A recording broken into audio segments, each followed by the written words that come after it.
Bloomberg Audio Studios. Podcasts, radio, news. This is Masters in Business with Barry Ritholtz on Bloomberg Radio. This week on the podcast, another extra special guest.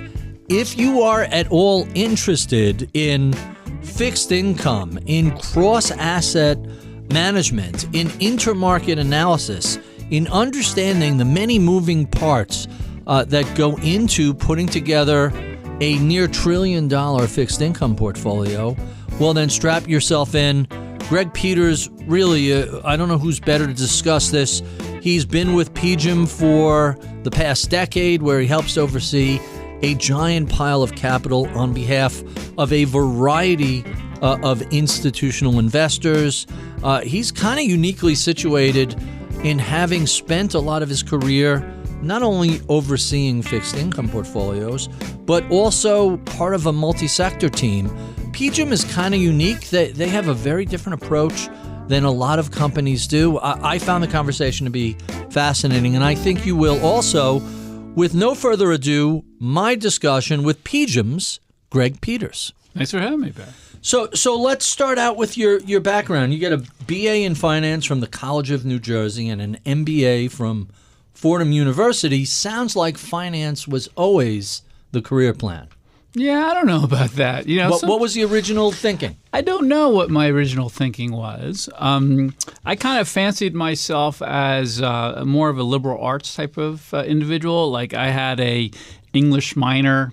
I studied as much as I could around literature and art, and then really just did finance because I felt I needed something tangible. So it's not a great story, if you're on the show, but it is a story. I hear people saying, well, economics, business was my backup, and they end up being very successful in those fields. So let's talk a little bit about your experience at the US Treasury Department. How'd you get there, and what'd you do while you were there? Yeah, so I was part of, after I graduated college, I took some time off. I traveled through Europe. I bartended over the summer prior to, so I could fund my trip abroad. I came back. I realized I needed to get a job. Or more importantly, my father told me I needed to get a job, and he's the one who actually cut the ad out of the paper. I'm dating myself, but that's when you just put ads in the paper. And the role was for a bank examiner. So on the regulatory side with the Office of Thrift Supervision. Mm-hmm. So if you recall, that was the agency that was created as a cleanup for the S&L crisis. Yeah. And so I was fortunate to land a job there. And I got to tell you, Barry, it was a fantastic, fantastic training ground. I learned so much, and I'm really quite grateful for it. So when we look at U.S. Treasuries, right, they're about 40% of the Bloomberg Barclays Ag, the largest set of holdings by far. Any of your experience at Treasury help you when you're looking at a bond portfolio that very often contains a lot of Treasuries themselves? I would say my bank regulatory background was more instructive in how I think about the financial system writ large, the flow of money, so to speak, and credit. Right. That was probably more of a defining characteristic of that reign or that time than kind of the impact on the U.S. Treasury market. So that came later. Next up, you're at Salomon Smith Barney. What was the energy like there? I recall them, Liar's Poker, the 80s and 90s. They were a bond powerhouse for a long time. That was a real experience. So being on that trading floor, so I started out on the mortgage derivative side. I was moved into research, which was really quite a blow for me at the time. Moving from a trading seat to a research seat was not something that one desired.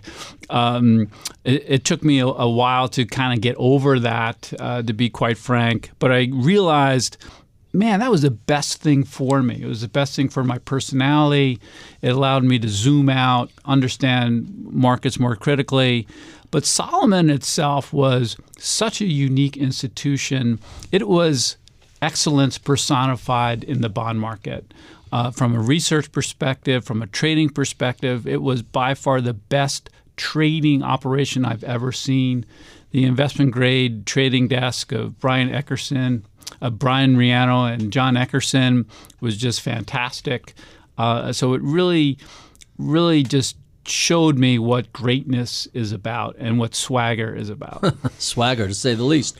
Were you at Salomon during the financial crisis, and what was that desk like back then? No, so I moved in 2000. Almost, if you mark the all-time high of Morgan Stanley stock, pre-adjusted, it was trading like an internet. That's the day I joined Morgan Stanley, and so that was the internet bubble blowing up.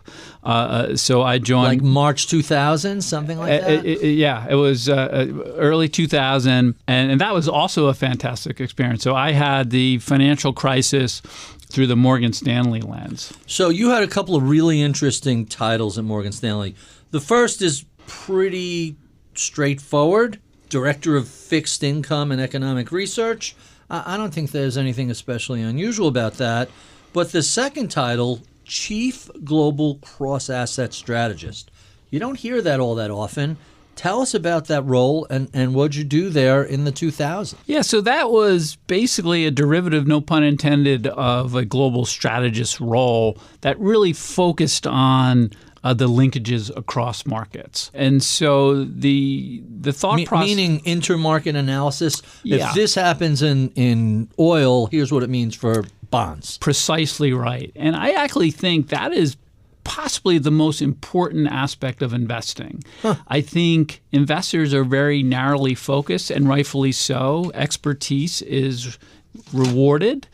But what happens away from you matters a whole heck of a lot to what your current investment look like and your own portfolio and your own trading. And so that role was emblematic of the importance of that. And so it's a terrible title, right? But it's one that I think is quite important and made me a much better investor. You were there during the John Mack era. He was a guest on the show last year. What a fascinating guy and fascinating career. What was it like working under his stewardship? John Mack defined leadership. I think of Morgan Stanley and John Mack as synonymous. Mm-hmm. I think he was a fantastic leader. We worked very closely together during the crisis. I remember, during the kind of the darkest days of the financial crisis, we have our morning risk meeting, and he comes in, sits on the dais, and we're talking, and Lehman was basically just gone under, or it's about to, and I make this comment, I don't think it's about Lehman, it's about AIG, and he just went crazy on me, just yelling at me in front of like all these people. But I have nothing but the utmost respect for John. I think he's just embodies leadership in all. And I think history proved you right. Lehman, I like to describe Lehman Brothers as the first trailer that was in the trailer park that was hit by the tornado. But the tornado was coming regardless of what happened to Lehman. Absolutely. And, I stand by that statement, but he definitely dressed me down in a real strong emotional way. Huh. So let's talk a little bit about, you're at Morgan Stanley for the better part of a decade. How did that experience ultimately help you doing what you're doing today, which is co-head of the multisector team? Yeah, so I was fortunate. So I left Morgan Stanley in 2013. I took some time off, but essentially I was just tired of the sell side. Mm-hmm. I wanted to really begin to invest on my own. So I took some time off. I looked at different options, starting up my own fund, creating a new multi-asset business at a PE firm, and then PGIM came about. Mm-hmm. And I do have some New Jersey roots, and it kind of felt, natural. And they really took a chance on me as, Mike Lillard, who is my recently retired boss, is like, what you were doing at Morgan Stanley is directly applicable to what we're doing here. It just has a different wrapper, a different name to it. And so they really put me in a position to succeed, because what PGIM is really about is a team construct. So I was really helped by that. So that was really the move. I'm glad you brought up the team construct, because one of the things when you look at the org chart for PGIM, you can't help but notice all of the co-positions. So your co-CIO, the company itself has co-CEOs, and when you go down that chart, there are co's here and there pretty regularly. What's the thought process of having dual leadership in all these different departments? Yeah, coming from the street, it's a hard pill to swallow oftentimes, because many think of co's as a Game of Thrones exercise, right? Who's going to win? Who's going to lose? At PGIM and in our fixed income organization is very different. It is shared responsibility, shared leadership. We do think we're better together than apart. And there's a lot of responsibility. And you could make an argument that as a fiduciary to your clients and as stewards of capital, that actually is what is a better outcome. So I think it really works for us. We typically have complementary skill sets, and it's additive, and it works really well for us as an organization. Really, really interesting. A lot of people seem to assume that, PGIM, they're running money for Prudential Insurance, but it's not just Pru. You guys are running money for a lot of institutional clients, aren't you? Absolutely. So the way our AUM is broken out, a little under a third is the insurance company. We think about them as a very important client, of course. But outside of that, the other 2/3 is outside capital. So whether it's on the retail or institutional side. So it's a very diverse group of investors. I think we have over 1,100 different investors, not including the small retail. I just mean institutionally. It's a broad swath of clients that we cover, from pension funds, sovereign wealth funds, retail, you name it. So that's over $500 billion in non-prudential, just bonds. We're not talking about anything else. Correct. Let's talk about what it's like being a co-CIO for fixed income. How do you share the responsibilities? Who is in charge of what, and do you ever kind of run into complications with that? Yeah, so my co is Craig Dooling, who incidentally was my boss since the day I joined PGIM. Oh, really? Yeah, he's a fantastic boss. So I feel very fortunate. We've been sitting next to each other since the day I joined, and we have a real complementary skill set. So he focuses largely on the insurance company, Japan. Multi-sector is, part of my remit because I'm on the fund. So I'm a portfolio manager on those funds. So, that is a, big responsibility, of course. But we really work together and try to critically assess the process and how do we improve the process of investing across the entire floor. So I could see how having two sets of eyes is advantageous when you have heads for the department. What are the challenges? I can imagine it's not easy when you sort of have to reach a happy consensus on all major decisions. Yeah, I'll take the other side of that to a degree. I think conflict is a good thing. And so I'm not, saying Game of Thrones type of conflict, to go back to that reference, but I'm very much into the idea of pre-mortem. So I want to suss out the issues. I want to debate. We have a real culture of debate, at the firm. And so I think having that in the mix prior to whether it gets in a portfolio or making a decision, I think is critically important. Command and control oftentimes has lots of blind spots to it, right? It suffers from that individual's biases, and I think that's dangerous. So having that, checks and balances, I think, is incredibly powerful. And you have to trust each other as an individual and as an organization. It's not malicious. Someone disagreeing with you is not a malicious act. It's actually quite the opposite. And if you think that you're all in it together, working for a common purpose, then I think it works pretty well. I love the concept of doing the pre-mortems while you're unemotional and objective, because once something hits the fan and you're trying to figure out, hey, what do we do here? It's a very different set of analyses, isn't it? Absolutely. I'm a very big fan of looking at a probabilistic scenario-based approach. And I think the important part of that exercise is to analyze those different possibilities, right?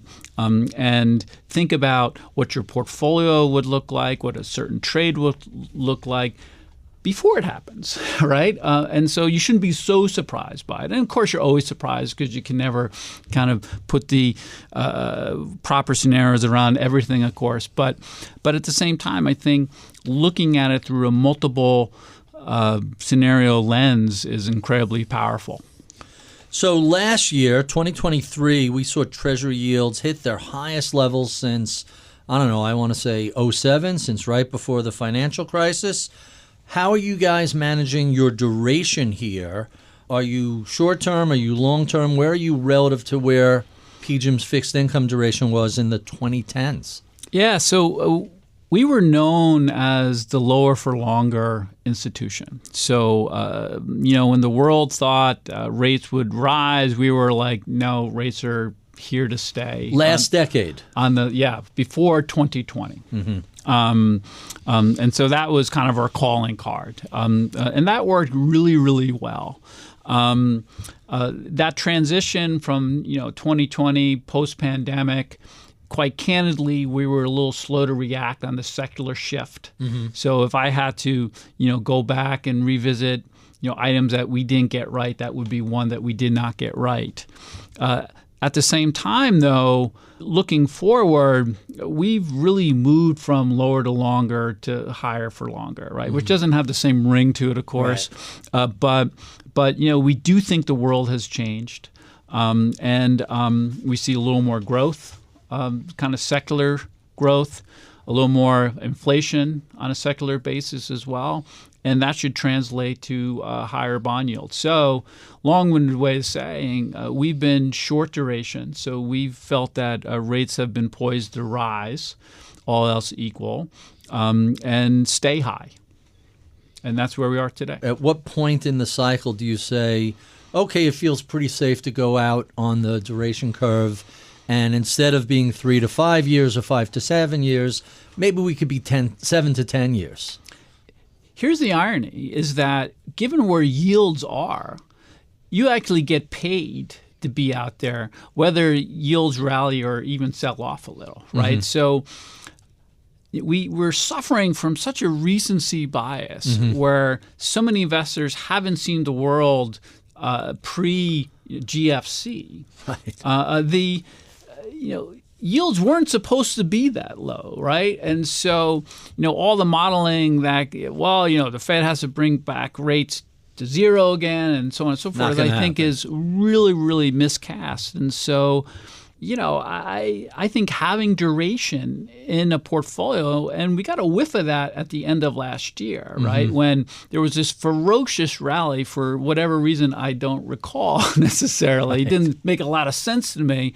But it just tells you, have duration on, you're getting paid carry to do it, and you have this protective measure where if the world does go awry, if a recession does hit, growth does slow, for whatever reason, it has that protective characteristic. Importantly, it didn't have that before, right? So when rates were effectively at zero, it didn't make sense to be long that instrument because there was no positive carry. And then if a recession did hit, there was no room or scope for rates to rally. So bonds lost their way, which is why everyone was questioning the 60-40 efficacy. And it was a good question. But I think we're in a very different place today, and I think bonds have a tremendous amount of value in a balanced portfolio. The great irony is, prior to the 2022-23 rate hiking cycle, there was an entire generation of bond managers, traders, analysts who really have never lived through a rising rate environment. They've been at zero practically since September 11th. Since the dot-com implosion, rates have only trended lower and stayed low for forever. As you said, that really isn't very normal, isn't it? How far are we from what you would think of as fairly normalized rates? I think we are finally in a normal zone. But you're quite right. You need to zoom out. So financial history didn't start in 2000, right? It was well before that. So we have this chart that has 150 years of yields, right? Looking at different regime shifts. I think we are finally in a more normal environment. I also believe that, history will continue to shine a really unfavorable light on central bank policy of zero rates and negative rates, right? If you kind of ask the common person, why is a bond yield negative? I don't think anyone could come up with a great reason. Kind of us in the professional realm convince ourselves why, but was that really true? Probably not. So I think we're more normal now, and I think it makes sense, and I feel pretty good about it. So we're talking about rates, but let's go beyond rates. What do you see on the credit quality side? How significant is that? I've noticed the gap between high yield and riskless seems to be kind of tight these days. How do you look at the credit quality side? Credit's tricky. So it's important to note that we have not had a credit cycle since the early 2000s, right? So kind of the late 90s cycle. As a consequence of that, we really haven't experienced credit losses, right? We've had these swoons of liquidity risk, and obviously we had the GFC, but what we've seen is that central banks have stepped in very quickly to kind of rescue, but you haven't seen a real uptick in defaults, right? Distress in defaults. You're starting to see that pick up, and I believe that distress and default activity will remain high, just given so many balance sheets were built on the backs of zero interest rates. Mm-hmm. And as that gets refinanced, that puts more pressure on these businesses to survive, and that just leads to more handing over the keys type of situations. So two questions about that. First, is that an early warning sign of something untoward in the economy? And second, if we're seeing these defaults tick up, why is there such a tight spread between high-quality corporates and high-risk corporates? I think it is an early warning sign, for sure. I also think it's a resumption of normalcy. Mm-hmm. So we're in a more normal environment. I also think it's incredibly opportunistic for investors like us as well, so I'm excited about it. But your point around the compression, though, is an excellent one. And so we still believe at PGIM that investors are overpaying for credit risk, whether it's down the capital stack in a structured product, mm-hmm. whether it's a single B versus a triple B, as I think, once again, the recency bias aspect of it, right? So, I see a lot more value on the higher quality scale than the lower quality. I think the relative value is inverted. And if you look at just kind of broad index levels, we're in the tightest decile mm-hmm. For investment-grade corporates as well as high yield. So there's not a lot of room to tighten more from here. So some of the criticism I've seen of private debt and private credit is exactly what you said generally, which is some investors are overpaying for risk. Do you look at the world of private credit, and in terms of intermarket analysis, how does that make you think about publicly traded fixed income? Yeah, so I do look at the world of private credit, and I look across the broad spectrum of credit. And so what you've seen over the past, just call it 7 to 10 years, is obviously this tremendous growth in private credit. But that has actually taken risk out of the public markets, right? And I think the most important market to focus on is the levered loan market, right? Because it's kind of private, but it's kind of public, so it's kind of the fulcrum point. And so what we've seen is leverage really ramp up on the levered loan side. And so kind of the LBO transactions, the pro forma leverage and EBITDA has been heroic. It hasn't come through. So that is, I think, the canary in the coal mine. Interestingly enough, that has been the best performing fixed income asset over the past 18 months or so. So, the joke's kind of been on me for a little bit, but I do think that gives you a gateway into where the leverage is. And the leverage in the system is in a more opaque area, not the public area, and that is quite worrisome for me when we think about kind of the next recession. So I'm going to assume that in the current environment, you're not looking to dial up credit risk. No. So I would say two things. One is that kind of broad, kind of macro credit risk we've taken down. We've continued to take down. Just kind of risk reward, risk adjusted returns don't look really that attractive to us. At the same time, though, I talked about the increase in distressed and quasi distressed, and that's creating dispersion. And dispersion's good for active managers. So on one end, the broad macro credit risk looks kind of fully valued, not that exciting. But the dispersion in the market creates a lot of value for active managers. Now, it's incumbent upon active managers like us to capture it, but that's exciting. Whereas before, everything was very compressed and it traded kind of all together. And it was hard to add a lot of value in that environment. That's really interesting. So first quarter of 2024, you said something that I thought was really intriguing. Investors need to figure out how to bulletproof their bond portfolio.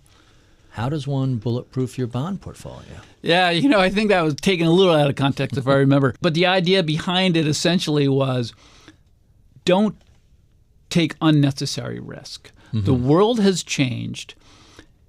Investors aren't incentivized or rewarded to take the same kind of risk that they were before. So move up the quality curve. Don't move down it. So I still believe, as I mentioned before, that investors are still stuck in this old world and they're overpaying for real credit risk and underpaying light credit risk. And so that's really what I mean by it. So you don't have to take the risk now that you had to a few years back. You were very early when you were talking about higher for longer, last decade. Not a lot of people got that right, and you totally did. What were you seeing at that time that led you to the conclusion the Fed is in no hurry to get off its emergency footing and there's no impulse to raise rates? Expect lower rates for the rest of this decade? Yeah, so, as I mentioned before, we pivoted in 2021 from our low for longer to higher to longer. And that was just a realization that, post-COVID, you're in an environment where inflationary pressures are very different, right? You talk about or you hear about nearshoring, friendshoring, the adjacencies, proximity, so on and so forth. That's less efficient. That puts more pressure on inflationary forces. And every other aspect that we look at seems inflationary to me. So that's the one side. The other side is I do really feel like we're finally out of this secular stagnation story. And so if you just take those two items, that's our premise. It's not fact, of course, but that's our premise. Then that should lead to a higher rate environment, not a lower rate environment. And so we're in a series of secular shifts, I believe, and I think that manifests itself through higher rates, not lower rates. And so that's been our thesis. at the same time, there's been this tendency in the market where any data print, it doesn't matter if it's good, bad, or indifferent, it could be deciphered however you like, seems to want to resort back to the world that it was, and I think that misses the bigger picture. So that's kind of our thinking. It's going to be a volatile ride, so this is not a point estimate like 10 years X, but I think it'll be in a volatile yet higher range. So let me follow up with a couple of questions, some things I find really intriguing. I've heard a number of people say, hey, if globalization is efficient and deflationary, well, nearshoring is going to be inflationary. But wasn't the spark that lit this entire inflationary cycle the lack of supply chain logistics? We were unable to get things because we couldn't get masks or alcohol rubs or anything like that. Toilet paper. Or toilet paper or semiconductors or what have you, because it was coming from overseas.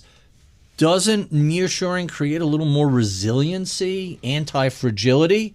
And if the broken supply chains was the early spike of inflation, well, removing that, shouldn't that give us a little bit of a shield against the next inflationary cycle? At least a supply chain driven cycle. Yeah, I mean, if you think about how businesses were running, it was just in time inventory in extremis, right? Super efficient, super low cost. And the supply chains were exceedingly complicated, right? So it wasn't a one jurisdiction supply chain. It was multiple jurisdictions across the supply chain.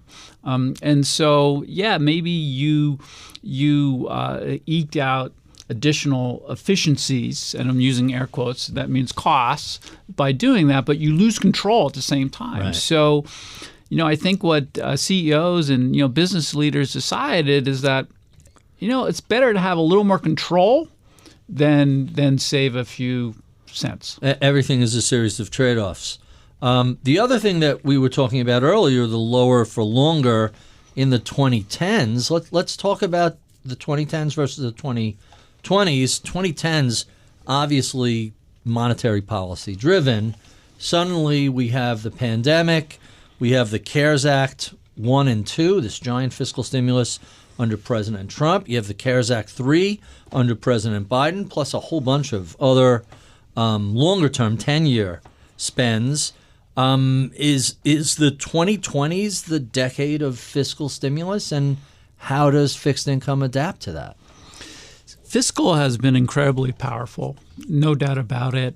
If you look at, I think, the durability of the U.S. economy and the outperformance of the U.S. economy, I think a lot of that has to do with fiscal, of course. But at the same time, you look at the CHIPS Act and some other, I think, notable industrial policy measures. That money hasn't really been put in the system either. Right, and that's over 10 years. That's going to be a tailwind, right? So I think there's lots of focus on the deficit, and that's precisely right. We should focus on the deficit. But I do believe that having a more cohesive fiscal policy around industrial measures is important. And that actually is leading us to believe that there's hope on the horizon to get a little more efficiencies out of the economy, and we can grow at a higher plane. So in January 2024, you had a quote that caught my attention. Yield is destiny for fixed income. Explain what you mean by that.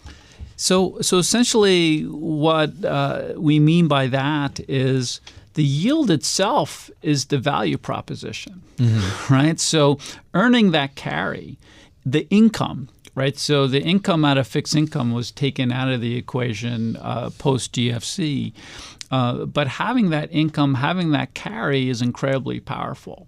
And so if you look at, over the course of many decades, the key driver to performance and returns is the starting yield, right? So I know it sounds trite to say, but starting point matters. And so when you're starting with a higher yield, that allows investors a higher possible return.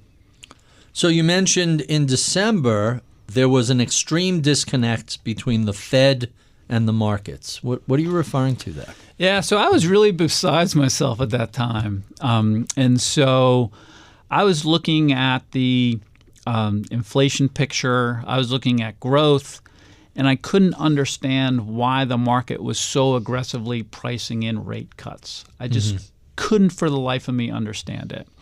And it's a funny story. I was down at some hedge fund conference in Miami, of course, in January, and the whole room was, I'm not sure if it was bared up or bulled up, but they were basically in the camp that March is a done deal, 50, they have to cut.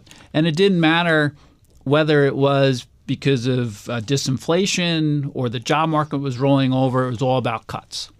And it just really struck me as a bizarre thought process, I guess. And so you can't have, heads you win, tails you win, right? And so it really kind of emboldened us to take the other side of it. It was too much. It was too much. Is this the same crowd? And maybe this is the thought process there. Look, all we heard in 2022 is the U.S. is in a recession or about to fall into a recession. And we heard the same thing in 2023. Not that you could tell by looking at the equity markets. The equity markets made it pretty clear we don't see any sort of recession. And then we go into the first 5 months of 2024. Bonds continue to just kind of drift lower. Or how related is the we're expecting Fed cuts now and the we expect a recession any day? I don't know. I can't figure it out. I mean, I think many made a mistake, myself included, just thinking about the ability of this economy or any economy to withstand higher rates. It goes back to the narrative where we're so accustomed to living in this low rate world that we couldn't fathom the fact that the economy could survive on higher rates. So I think that was just kind of a mistake that many made, which is why recession probabilities were so high. What's notable to me is, so on the macro side, that was the narrative. And so at PGIM Fixed Income, we have like 130 credit analysts, right? So we have a tremendous micro team. And they weren't seeing it boots on the ground level, right? And so there was this macro narrative based on this premise that the world can't live with higher rates, not kind of pulling it back and saying, well, rates are higher because growth is pretty good. And a little inflation. Like rates are there for a reason, right? And at the same time, our analysts were saying, the companies are really doing well. So I think, that was a real lesson for us and really emboldened us to believe, once again, that this whole Fed cutting narrative was definitely overplayed. What do you make of the latest thing that I've been hearing from, I want to say it's the same crowd? We're concerned about stagflation. What do you see in terms of a slowing economy and rising interest rates, rising inflation rates? Yeah, so we do a bunch of scenarios. Stagflation is one that we don't assign really any weight to at this point. I think it was more of a European possibility or probability than a U.S. one. So everything's possible, of course. Right. But I don't know, modal density scenario, I don't see that. I don't see that as a real risk here. What's the Elroy Dimson quote? Risk means more things can happen than will happen. So, and I think Jerome Powell came out and said, I don't see the stag and I don't see the inflation. So I'm kind of surprised that has sort of found a life of its own in the U.S. Hey, if you want to talk about Europe, that's a very different set of circumstances, both fiscally and in terms of their growth rates. But let's bring this back to inflation generally. Beginning of the year, you said markets are writing off inflation a little prematurely. What's the disconnect between what the markets are seeing or wishing for and what's actually happening in the economy. Yeah, so the first way to think about it is just kind of mechanically, right? So the measure of inflation is the rate of change, right? So the reason why I think the polling numbers are so poor around inflation is because once milk rises to whatever it is, $9 for organic milk, it's not moving lower, right? It just doesn't keep rising. Right. And so you're feeling the full effect of that $9. Whereas us in the markets, we're looking at the delta. So the reason why I mention that is because some of the easy comps are starting to roll off. So just mechanically, we would expect to see inflation just rise because it's those easy comps rolling off. But to me, I think it's important to dissect and decompose where inflation is coming from, and it's about labor, right? So core services is, I think, 56% of core PCE. Mm-hmm. And that's about labor.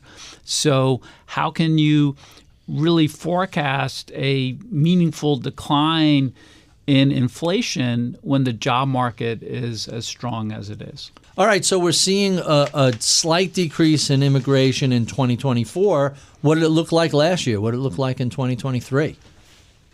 So immigration last year skyrocketed. Oh, really? Legal immigration? Legal immigration.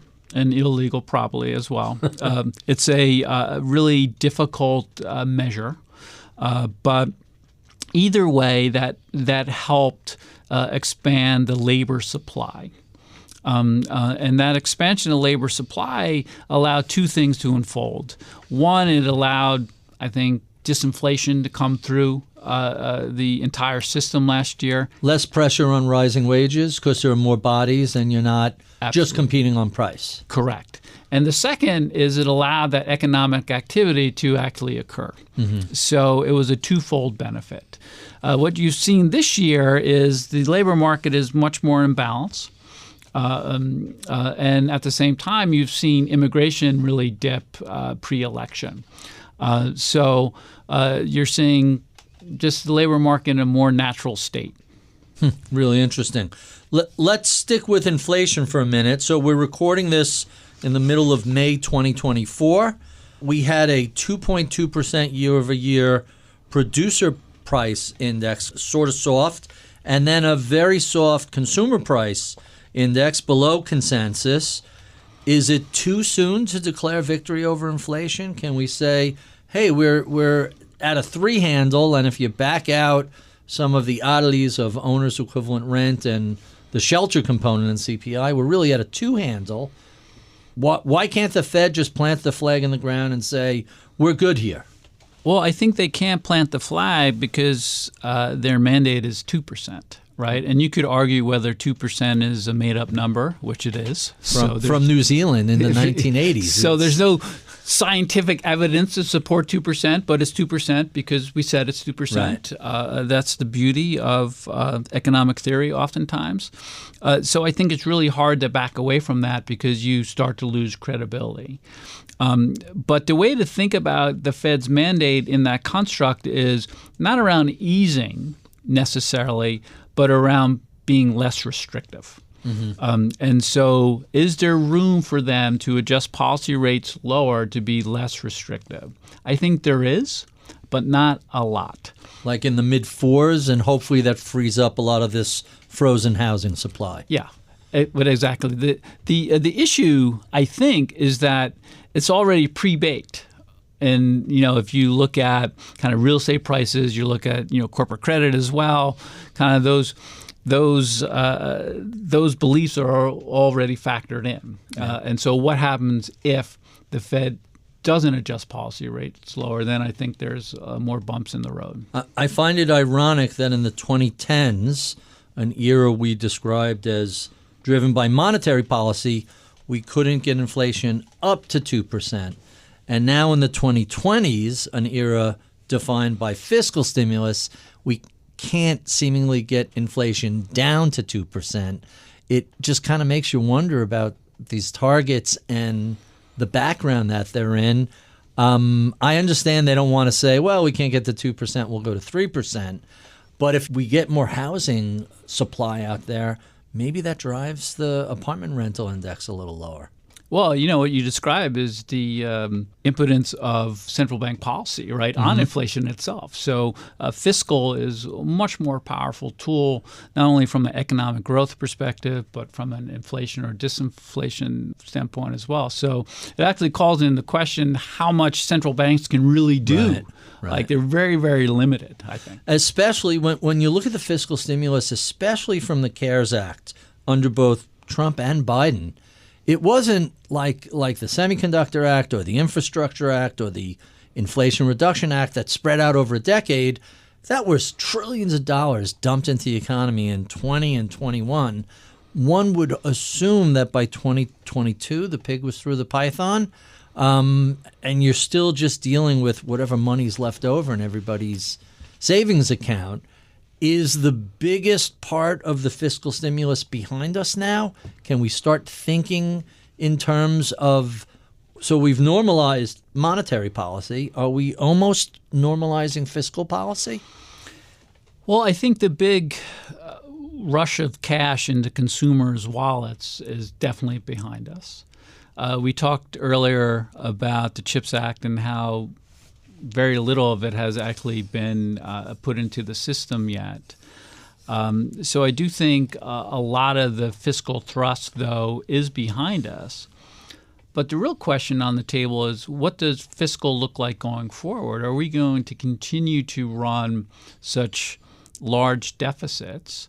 There's lots of focus on the election, of course, but the item on the table for many is, what's the contours of fiscal look like? I don't think anyone believes that you'll see a real pullback in fiscal spending, but Republican-led Trump victory, that probably keeps the tax cuts in place, and that adds 1.5% to the deficit instantaneously. So what would that mean for inflation if we saw either a renewal of tax cuts or more tax cuts?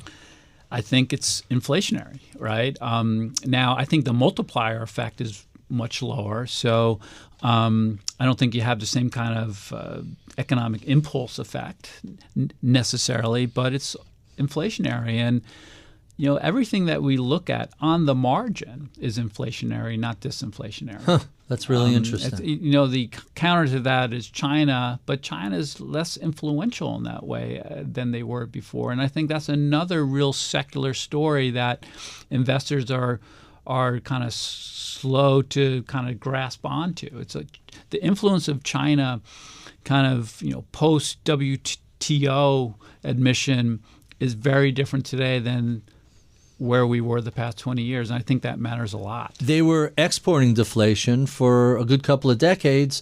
Are you suggesting that's much more moderate than it once was? I think it is more moderate. And if you think about the areas where they are exporting deflation in some areas like solar, EVs and whatnot, tariffs are slapped on top of that. So it's trying to level the playing field as far as that's concerned. So I think it's a different environment, bottom line, and I think that matters a lot. And I think it's inflationary. I think it means bond yields will remain higher, not lower, all else equal.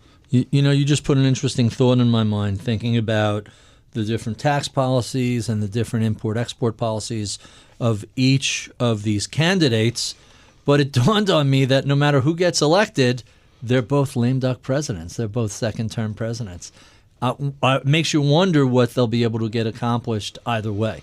Yeah, and it's all about Congress, right, as you know. So there's intense focus on the presidential race. But, I think we all know that, having full control of the House matters a lot. I think that'll be a more driver of policy domestically. Foreign policy, you can do more by presidential edict, but domestic policy has to go through Congress. All right, one last curveball question before we get to our favorite questions we ask all of our guests. So you're a member of the Fixed Income Analyst Society and the Bond Market Association. Tell us a little bit about those two organizations. I don't hear those names all that often these days. Yeah, so look, I mean, that's just a forum for investors from like all parts of the industry, right? Whether you're from the rating agencies, the buy side, sell side, to debate, share information around pertinent issues, market issues, and I guess the takeaway there is the diversity of expertise, perspectives, and kind of just thought processes just make you a better investor. So it's a shared environment where like-minded fixed income professionals, but with different lens and different backgrounds, can debate. Really interesting.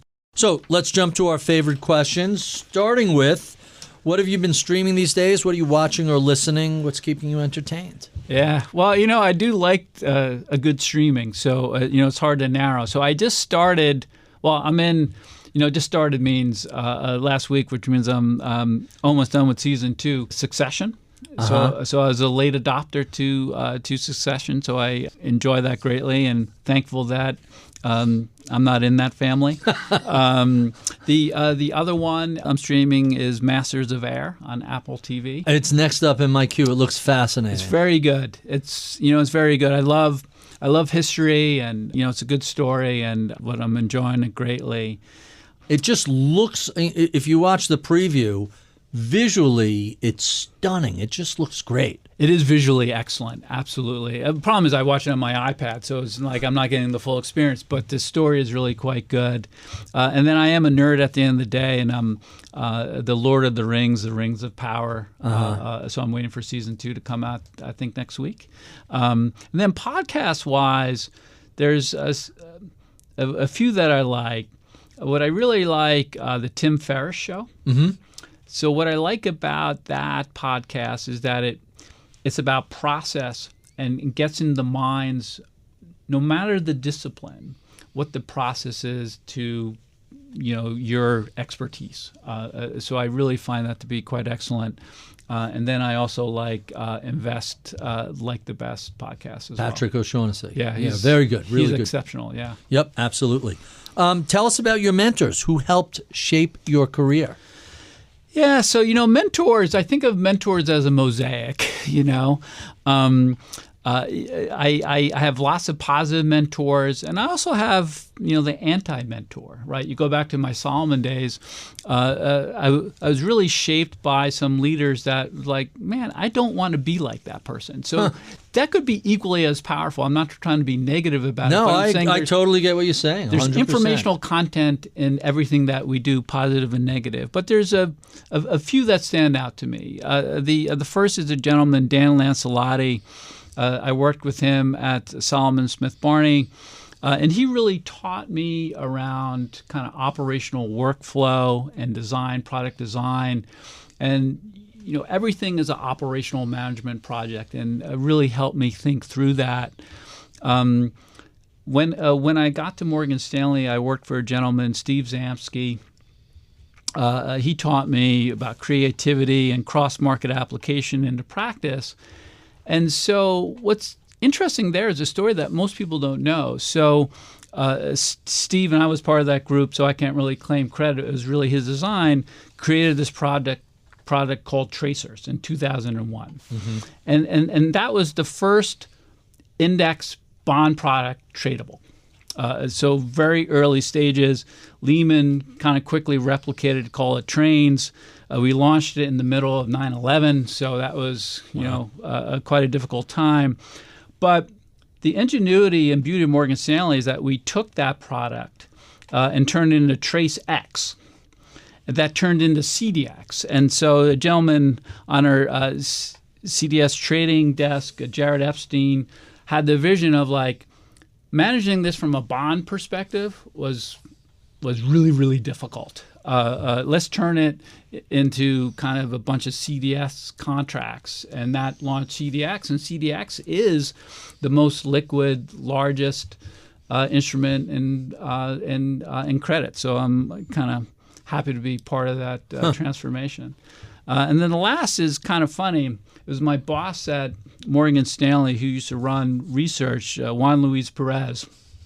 And so what he taught me was just the importance of probabilistic, scenario-based approaches. I really hold on to that. I believe in that. I believe the root of all evil is kind of point estimates, so to speak. Right. And he also taught me about kind of evidence-based investing. So there's, take in the outside where there's data mining and whatnot. So it's, really quite powerful. And then last is my boss who just retired at PGIM, Mike Lillard, who was just a unbelievable analytical mind, the smartest person I probably ever met. Wow. And so you just, you learn all these aspects from, people throughout the years. And so I feel quite fortunate. Huh, really interesting. Let's talk about books. What are some of your favorites? What are you reading right now? Yeah, so books, you have to go with the classics. So, when genius failed, I think you were talking about one podcast earlier. Roger Lowenstein. Yeah, but I'm a big fan of studying history, as I mentioned, and I believe studying like Napoleon, Alexander the Great, Caesar, Churchill, kind of Washington, Lincoln, Grant. All those things have been incredibly instructive for me as I think about my role and my life, I guess. And then kind of the books I'm reading now. I finished Chip War, which is a must-read, of course. Uh-huh. But then I rolled it into this book called The New Fire, War, Peace, and Democracy in the Age of AI. It's just a fantastic read, really well written, highly recommended. And then I just finished up The Alchemy of Air by Thomas Hager. Uh-huh. It's a fascinating book on it's the Haber-Bosch method, which basically turns air into ammonium, right, and used as a fertilizer, but also fueled the war in Nazi Germany, and now it's creating kind of this other types of crisis, this obesity crisis, and so it's a fantastic read. And then I think from a credit perspective, a must read is Caesar's Palace Coup. That basically goes through the Caesar Palace bankruptcy, and it just highlights that we're in a very different world today than we were in the past with respect to workouts and bankruptcy. You have different players in the mix, different incentive structures, and to me, it's a cautionary tale. So when you're getting involved in low-risk credit and distressed investing, that should be something you should fully understand because you realize how fraught it is. All right, our final two questions. What sort of advice would you give a recent college grad interested in a career in either investing or fixed income or a multi-strategy approach to investing? Yeah, so, what I think is manifold. But the first is, be open to ideas. Don't be quick to narrow your focus. I think of experience as a set of building blocks, and with any foundation, having a broad foundation is a more stable foundation than a narrow one. I would also say play chess, not checkers. And what I mean by that is, think several moves ahead, right? Think about your career of where you want to be, and maybe your current move in a certain area is not exactly what you thought, but knowledge is portable and often applicable. And I think about my own career and how much I learned from being in other areas and how it applies to what I do today is incredibly powerful. Ask questions relentlessly. I think it's important to know what you don't know, and I think that's a sign of strength, not weakness, right? Particularly at the kind of more early stages of your career. And then finally, something that we just talked about is just you have to read, right? You have to read financial history. So you have to study and understand. These books are incredibly powerful and important. And so I think, reading those sets of books like, When Genius Failed, Manias, Panics, and Crashes, those types of things are highly instructive and will really allow you to accelerate in your career. And our final question, what do you know about the world of fixed income and investing today you wish you knew 25, 30 years ago when you were first starting out? Yeah, other than everything, right, Barry? I would start by saying don't be afraid to be a contrarian. And I don't mean be a contrarian for contrarian's sake. I mean think about things differently and critically. It is a slippery slope sometimes because it kind of drives me mad when folks just throw out contrarian things to try to be controversial, and I don't mean it that way. I just mean think critically in a contrarian way. I would also say it's a marathon and not a sprint, and I think long-term investing is the key to success. And so thinking about not only your own career but market-wise from a longer-term perspective, I think pays dividends. No pun intended. I say process. I think those are the three most important things. So, whether it's organizing an argument on a particular trade or your view on the secular themes, like have a thought process around it. Oftentimes what's more powerful than the output is how you get there. And I think that is that organizing principle is quite important. I would also say think like an investor.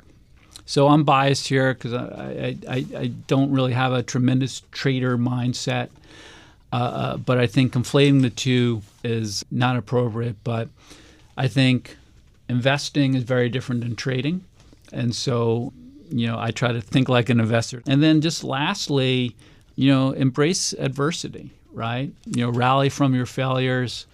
I think about the Michael Jordan Hall of Fame speech, right? Just he failed over and over again, and that's why he succeeded. I'm sure there's other reasons why he succeeded too. But some of the most defining moments in my career have been on things that haven't worked out. And I think it's important to pick yourself up, dust yourself off, and learn from it. And I think the learning is what's the most powerful part. Really interesting stuff, Greg. Thank you for being so generous with your time. We have been speaking with Greg Peters.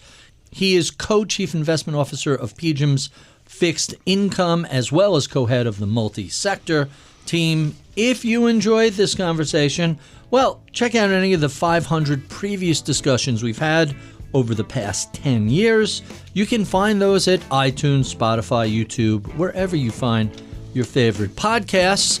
Speaking of which, check out my new podcast, At the Money, short 10-minute conversations with experts about issues that affect you and your portfolio. Earning your money, spending it, and most importantly, investing it. At the Money, in your Masters in Business feed, or wherever you find your favorite podcasts. I would be remiss if I did not thank the crack team that helps me put these conversations together each week. John Wasserman is my audio engineer. Atika Valbron is my project manager. Sean Russo is my head of research. Anna Luke is my producer. Sage Bauman is the head of podcasts here at Bloomberg. I'm Barry Ritholtz. You've been listening to Masters in Business on Bloomberg Radio.